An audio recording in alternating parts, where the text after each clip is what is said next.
For nearly 10 years, he was the quiet ghost drifting along the edges of the Brown family chaos.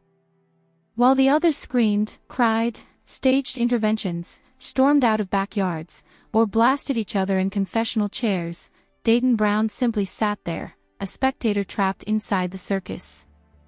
He never raised his voice, never demanded attention, never challenged the narrative. He was the calm. He was the loyal one. He was the son Kody pointed to on camera as proof he wasn't the problem. And yet, in one single week, that calm detonated into a supernova. 3 days ago, Coconino County Emergency Communications logged a civil dispute at the Brown residence. Nothing unusual. In this family, civil disputes are practically a household tradition. But this one listed something different: the distraught male, and the removal of a recreational vehicle. That distraught male. Dayton. The RV. Allegedly his home. And the person who wanted it gone. Kody Brown. The bigger question: why would a father call a tow truck on his own child? Why would a man who claims to be the supreme protector of his household suddenly evict the quietest kid he has? The smoke rising from this incident has turned into a firestorm as insiders whisper the same phrase. Dayton asked about the money. You know what money I'm talking about, the infamous $1.5 million Coyote Pass sale. The pot of gold every Brown kid was promised would secure the family's future. The cash that disappeared faster than Kody's accountability. According to multiple sources who contacted us, Dayton finally demanded his rightful share, a share allegedly tied to his own injury settlement money, funds that should have been in trust for his adult life.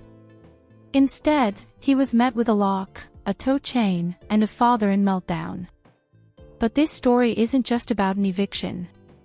It's about a financial structure built on secrets, a son who has stopped protecting those secrets, and a mysterious, chilling comment posted by Peyton Brown that confirms the unthinkable: the most obedient child in the empire has finally defected. Before we dive any deeper, do one thing for me. If you believe Dayton deserves every penny he's owed, more than Kody and Robin deserve matching $6,000 Christmas ornaments, hit the like button. It signals to the world that the Brown kids are no longer voiceless. Because today, we're not gossiping. We're not here for petty drama. We are following the trail of the money, the missing RV, the hidden bank account, and the quiet son who finally broke his silence. To understand why police cruisers rolled up to the Brown household and why a young man's home on wheels was yanked off the property under the cover of night, you must go back to the paperwork, the kind of paperwork Kody Brown hopes no one ever reads. The kind of paperwork he has hidden behind smiles, patriarch speeches, and "God told me" monologues for over a decade. And that paperwork begins with one strange word: Dapsark. At first glance, the name looks ridiculous, like something scribbled on a napkin at 2 a.m. next to a half-eaten chicken tender. Fans mocked it for years. They assumed it was random, a Frankenstein acronym of Dayton, Aurora, Brianna, Solomon, Ariella, Robin, and Kody. Just another ego-driven family logo in a man's never-ending quest to brand himself as the head of a dynasty. But here's the twist. The order of those names wasn't aesthetic. It was strategic. And the first letter, the D, belongs to Dayton. Why does that matter? Because buried inside the Browns' financial machinery is a truth the family has spent years whispering around. Dayton was allegedly the source of the seed money that launched Kody's Flagstaff era. We have to revisit a dark, painful chapter, one the Browns rarely speak about. Years ago, before Flagstaff, before the mansions, before the land that turned into a battlefield of marital resentment, Dayton was injured in an ATV accident. It was serious. It forced the family into emergency mode. The result was reportedly a large personal injury settlement meant for his well-being, medical care, long-term needs, future security. This money should have been untouchable, a lifeline for the boy who suffered. Instead, according to long-standing insider whispers, it became Kody's lifeline. Here's the theory that refuses to die. Kody didn't have enough liquidity to pull off the move to Flagstaff or the purchase of the Coyote Pass lots under Robin's name. So he allegedly turned to the one unprotected pot of money available, Dayton's settlement fund, with the promise that it wasn't theft, it was a loan. A family investment. When the land eventually sold, the settlement would be restored with interest. Dayton's sacrifice, Kody claimed, would secure the family's future forever. Fast forward to April 2025. The land sells for $1.5 million. The cash hits the Dabsark account. This should have been payday, not just for the Brown children who helped build their father's empire, but specifically for Dayton, who allegedly helped fund it. But when Dayton asked for his portion, or, according to some sources, the entire original settlement he was owed, he was met with a cold shock. The money wasn't there. Not reallocated. Not pending. Not processing. Gone. Gone where? That answer is the fuse of the financial bomb ticking beneath the Brown Empire. And when Dayton pushed for answers, Kody pushed back with something else: rage, control, and an order to remove the one possession Dayton owned outright, the RV. The silence Dayton maintained for years. That's over. And the explosion we're witnessing now. It began the moment he realized his future had been spent.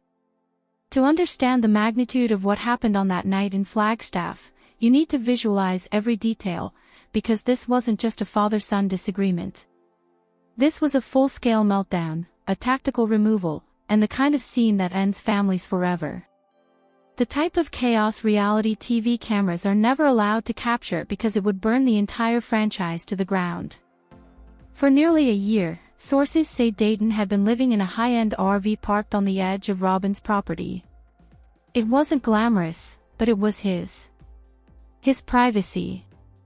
His independence. His escape hatch from the suffocating emotional climate inside the McMansion. The RV wasn't hurting anyone. In fact, people close to the situation describe it as one of the only peaceful spots left in the Brown universe. But peace is the enemy of a man who survives off control.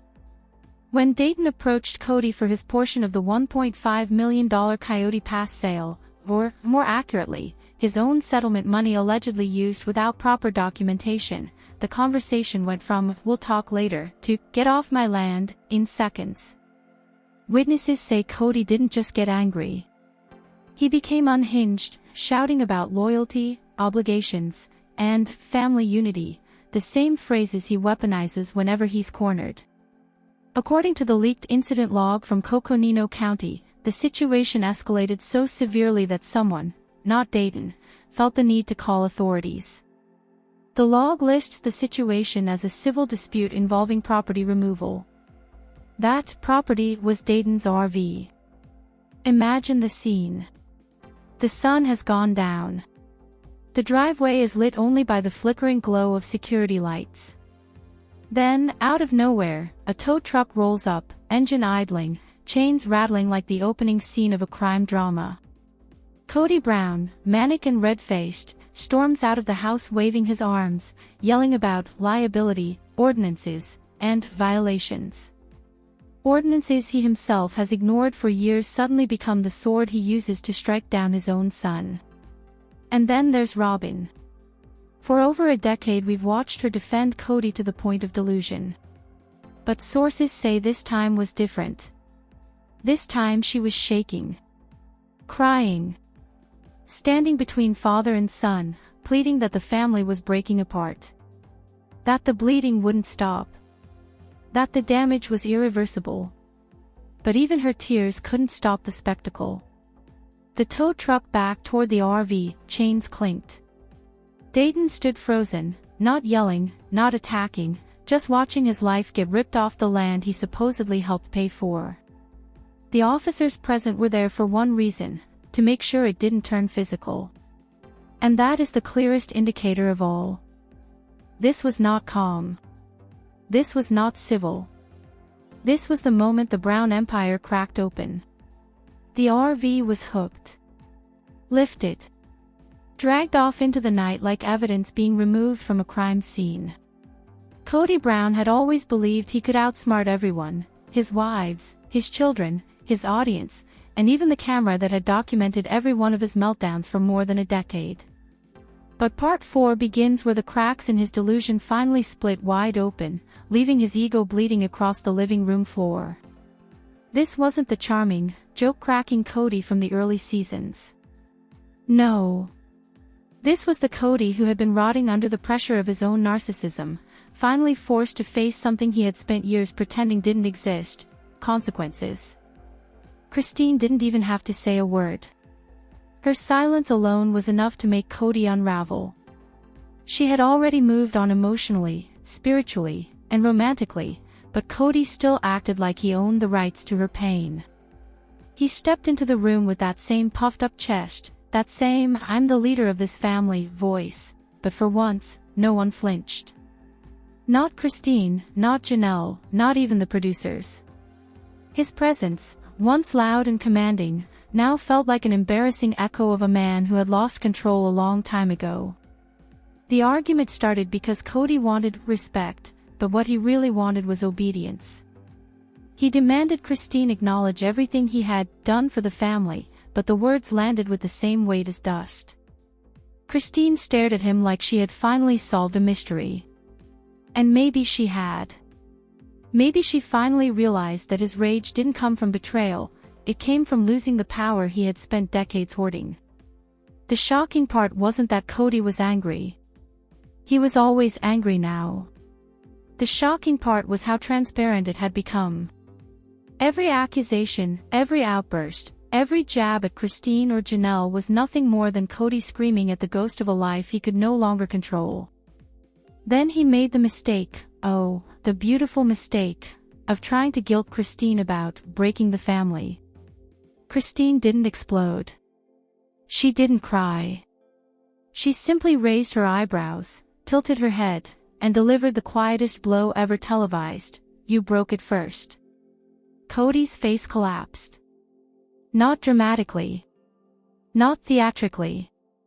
It was small, almost invisible, but it was there. The realization. The terror.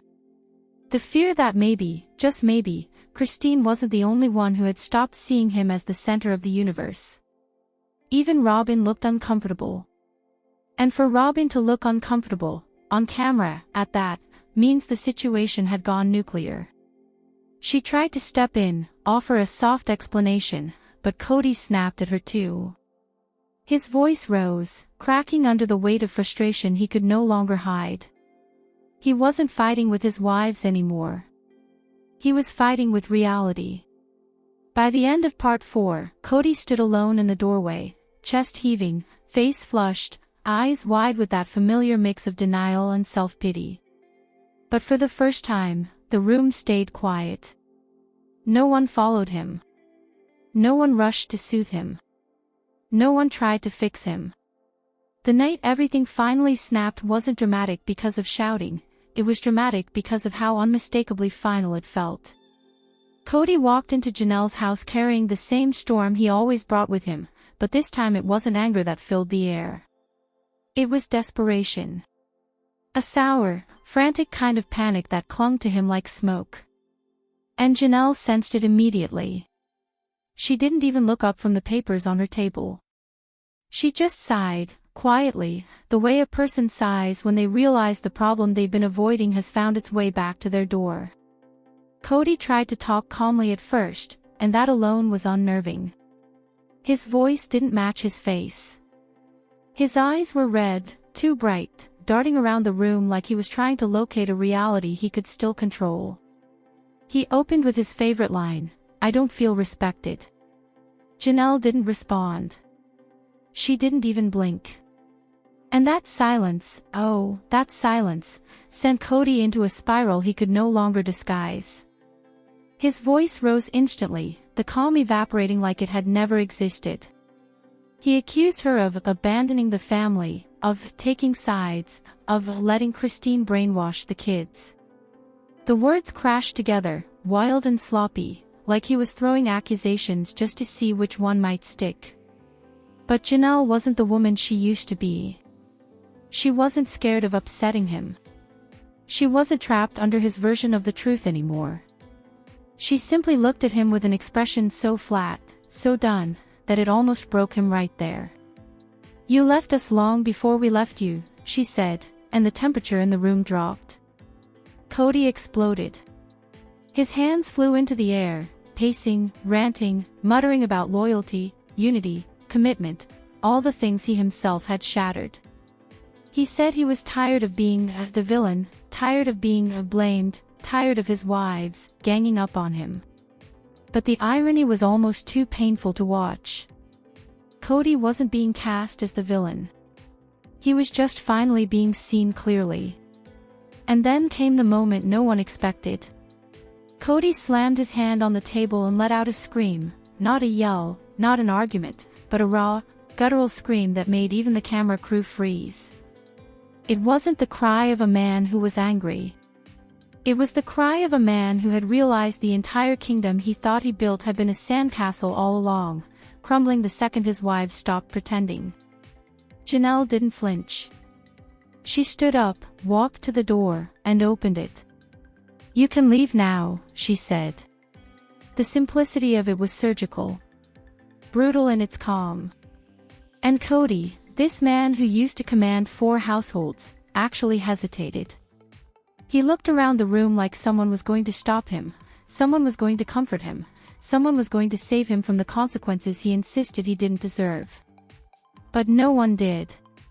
He walked out into the night alone, the door closing behind him with a soft click that felt louder than any fight they'd ever had. For the first time in his life, Kody Brown didn't have a single wife willing to catch him when he fell. As Kody Brown staggered out into the night, the real consequences were only beginning. The RV was gone. His wives were fractured. The family narrative he had controlled for years was slipping like water through his fingers. But the legal storm, that was the part that finally made him panic. Because you can manipulate reality TV, you can spin your story for the cameras, you can gaslight the public. But you cannot gaslight the courts. And that, sources tell us, is exactly what Kody is about to discover. Within 24 hours of the RV incident, the quiet one, Dayton, had mobilized. He didn't cry on TikTok. He didn't post passive-aggressive subtweets. He did what a smart, observant, and legally aware young man would do. He documented everything. Every bank transfer. Every ledger entry. Every cardboard box that allegedly held his settlement money in the mansion. And according to insider reports, he brought Janelle Brown into his corner. The woman who knows the numbers, the contracts, the LLC structures, and the loopholes. The woman who could turn Kody's financial fortress into rubble with a single subpoena. Legal insiders in Flagstaff have confirmed that Dayton has already started compiling evidence for a civil lawsuit against Kody and, disturbingly for him, Robin. The allegations: misappropriation of personal injury funds, breach of fiduciary duty, and, potentially, fraud. Every dollar that Kody spent from the Coyote Pass sale without Dayton's consent could become a nail in the coffin of his empire. This isn't hypothetical, it's happening. Kody isn't facing a defiant teenager. He's facing a shareholder in the family LLC who knows exactly what's owed and how to prove it. Meanwhile, the cease and desist letter Kody sent to Dayton has had the opposite effect he intended. It wasn't intimidating. It was incendiary. Lawyers say the letter is basically a public acknowledgement that Dayton has information that could destroy Kody financially and legally. By threatening defamation, Kody has effectively admitted that he fears the truth coming out, and the truth is more powerful than any empty courtroom threat. Sources close to the family also reveal a disturbing layer: the mansion itself could become evidence. Remember those endless piles of collectibles, QVC purchases, and hoarded goods in Robin's obsession-fueled empire? Every box, every pile, every floor-to-ceiling stack could be catalogued during discovery. If Dayton proves that his accident settlement financed this hoarding, Kody isn't just exposed as negligent, he's exposed as predatory.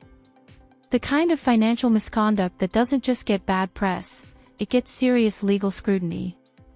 And there's more. The nanny, yes, the nanny, may have witnessed key moments of this financial chaos. If Dayton subpoenas her, she could provide insider testimony about the misuse of LLC funds to pay domestic help, the purchasing spree, and the chaos that took place when Kody's empire began to crumble. One material witness could turn this from a messy family argument into a full-blown legal catastrophe. Even outside the court, the optics are devastating. Fans and insiders alike are watching. Social media chatter exploded after Pedon's cryptic post, "The tenders are waking up #Justice4D." That isn't just drama, it's a rallying cry. Dayton has allies within the family, allies who understand that the empire of manipulation is finally coming apart. Kody Brown, the king of polygamy, the general of his family, is no longer in command. The tide has turned. And when the courts open, when subpoenas fly, and when every dollar is traced, there will be nowhere left for him to hide. The final act of Kody Brown's empire is unfolding, and the truth is uglier than anyone imagined. After decades of control, manipulation, and careful curation of the Brown family image, Kody is facing a reckoning that cameras can't sugarcoat and scripts can't rewrite. Dayton, armed with receipts, legal counsel, and Janelle Brown's forensic expertise, is no longer the silent observer. He is the architect of exposure, and Kody has no contingency plan. Every decision Kody made, every dollar he redirected, every family-first speech he delivered, is now under scrutiny. The courtroom battle is looming. Sources close to the Flagstaff legal scene confirm that emergency filings are being prepared. Dayton isn't asking for a favor, he's demanding accountability. Misappropriated funds, breached fiduciary duties, and potential fraud charges could completely dismantle the Dabsark LLC and, by extension, Kody's financial empire. And this isn't just about money. It's about reputation, leverage, and control, the very pillars Kody built his life upon. Every ally he once counted on has quietly stepped away. Even Robyn's loyalty is fractured. Kody's strategy of isolating children, keeping factions divided, and controlling narratives has finally backfired spectacularly. The fallout isn't limited to the court. Social media is ablaze. Pedon Brown's post, "The tenders are waking up #Justice4D, has become the anthem of fans who've been tracking the slow-motion implosion. The hashtag is everywhere, signaling a generational shift in the family. The so-called protected children, the tenders, are no longer silent. They see the cracks, and they're not afraid to broadcast the truths Kody tried to bury. Every follower, every viewer, every former supporter now has a front-row seat to Kody's unraveling. And unlike scripted episodes, there's no editing room to save him. Every text, every ledger, every delivery slip from the mansion's hoarded collections can and will be used as evidence. Insiders reveal another twist: the mansion itself may become a legal battlefield. The mountains of QVC boxes, collectibles, and expensive hoarded items, purchased with Dayton's settlement and misdirected funds, could be inventoried, appraised, and auctioned to satisfy claims. For Kody, the symbolism is staggering. The fortress of family and power he spent decades constructing may literally be dismantled in front of his eyes. The image of Kody, once omnipotent in his domain, standing amid stacks of cardboard and dust, is poetic justice at its rawest. Even more catastrophic is the psychological dimension. Dayton, Janelle, and the other children have formed an alliance that Kody cannot penetrate. His manipulation tactics, the gaslighting, the favoritism, the isolation, have been inverted. Now, he faces a coordinated, intelligent force that knows every secret, every financial move, and every hidden ledger. The patriarch is outmatched not by outsiders, not by critics, but by the very people he sought to control, his family. As season 20 of Sister Wives approaches, the show's dynamic is permanently altered. Cameras cannot capture legal proceedings, bank freezes, or depositions, but the consequences will bleed into every episode. Ratings, narratives, and audience perception will pivot from family drama to legal thriller. Kody Brown, once the charismatic general, has become the tragic figure in a Greek-style family tragedy, a man undone by his own deceit, obsession with control, and underestimation of the very children he sought to dominate. The silence of Dayton has ended. The quiet observer has turned witness, plaintiff, and strategist. The collapse of Dabsark, the exposure of misappropriated funds, and the fracturing of Kody's authority marked the beginning of the end. Kody Brown may still be the face on screen, but the power is gone, the narrative is shattered, and the empire he built on loyalty, fear, and manipulation is crumbling. For fans, for insiders, and for the children involved, the question remains: how much will Kody lose before the final curtain closes? One thing is clear: this isn't reality TV anymore. This is justice in motion, and Kody Brown is standing at the epicenter of the storm he created.